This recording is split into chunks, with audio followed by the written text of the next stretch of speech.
Guys, what's going on, Bravo 1? I got my my setup out here. I got my plate carrier, and I got a couple additions that I wanted to go over. I just kind of wanted to go over the whole thing. I've done this before. I did a video where I was actually wearing it, and I just took it off. I deleted it, took it down, because I didn't like the way it turned out. And just wanted to run through this and show you exactly what I got and why I have it set up the way I do. And maybe start a discussion or whatnot. And everybody's got their own personal way of carrying their stuff. I'm going to do kind of a little angle, and you can see from different sides what it looks like. So I'm going to start out in the front, and we'll just go through every aspect of this thing, and I'll explain to you why I run it the way I do. So the front, we got my secondary firearm,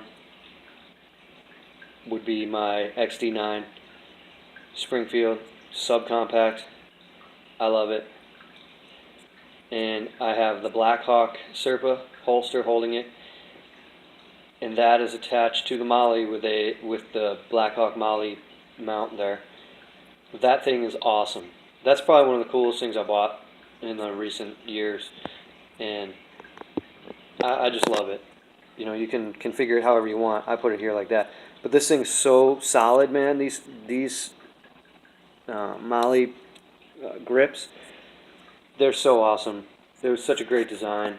It's probably one of the best pieces of gear I've ever bought. Really love it. Bought it online, and it wasn't too pricey.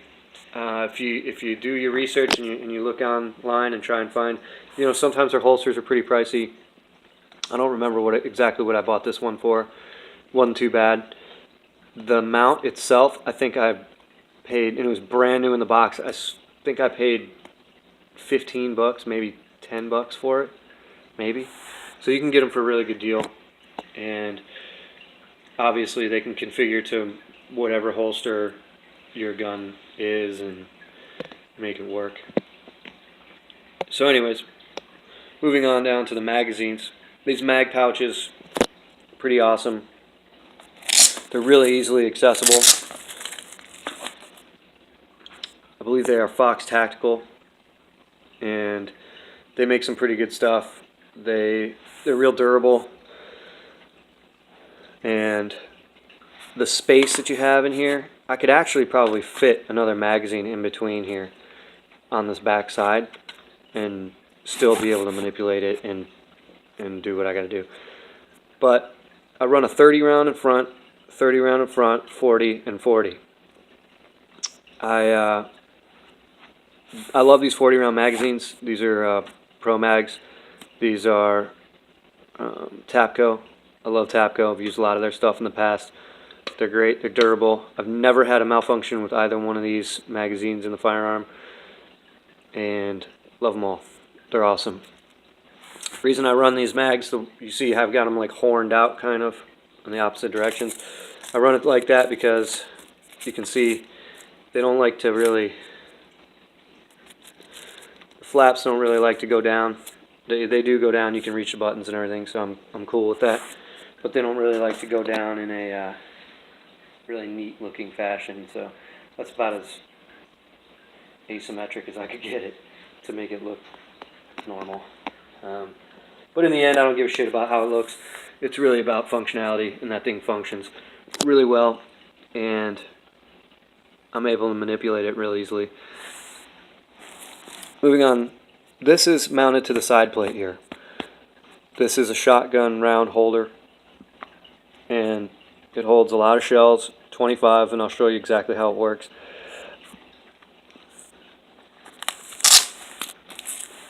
Just open it up like that, and you can pull it down, and it unfolds out into a 25 round ammunition supply. Little ammo depot here. It's made by Rothko. I love Rothko. They make some really good, affordable equipment and accessories. They've been around for a long time. and I just really like them. The molly weaving and everything's really well made, especially for the money. I'm not quite sure. I think I paid around $15 for this, which, in my opinion, is a really good deal. Really good add-on if you're a guy that likes to carry a shotgun. So, kind of just folds up. You just Velcro these guys to the little side flaps there. Now, this also has buttons. This one you may want to give those buttons a chance, because if you're doing some running and you're maneuvering around, I haven't had any issues with it, but if you're maneuvering around, it may, because of the weight of the shells, you know, shotgun shells are a little bit hefty, especially I've got some slugs in there, some deer slugs, so they're pretty heavy. So it could pull this open, so you may want to utilize the buttons. Maybe just hit one of them, you'd be good to go. That way you can easily tear it off if you need to. So I also have, you can see I got the side plates in. All you guys that are military and law enforcement understand how important side plates are.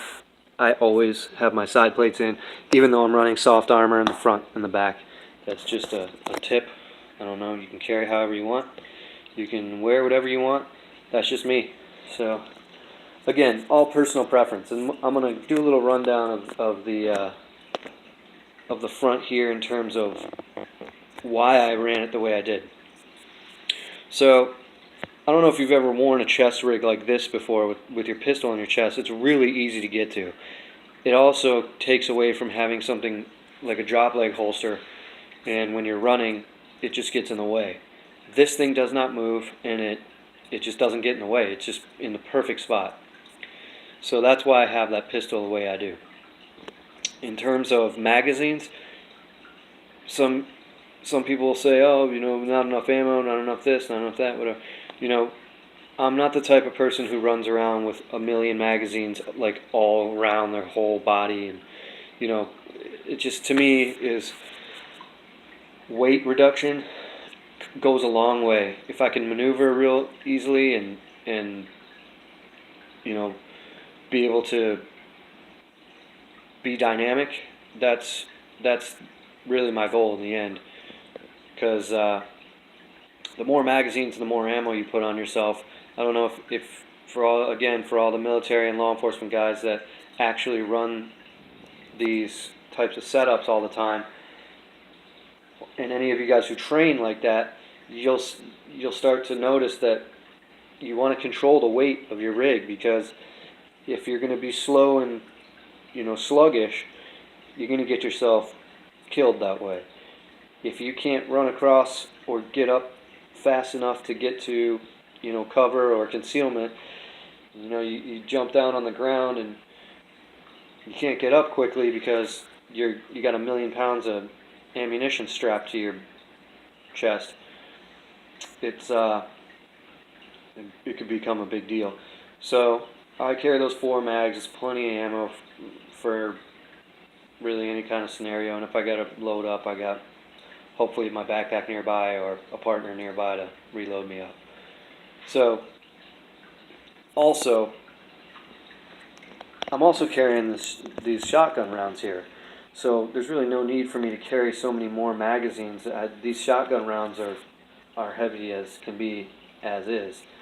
So, you know, this rig, just the way it is, even though I've done as much as I can to reduce the weight, it's still pretty heavy. So, moving on to the back side.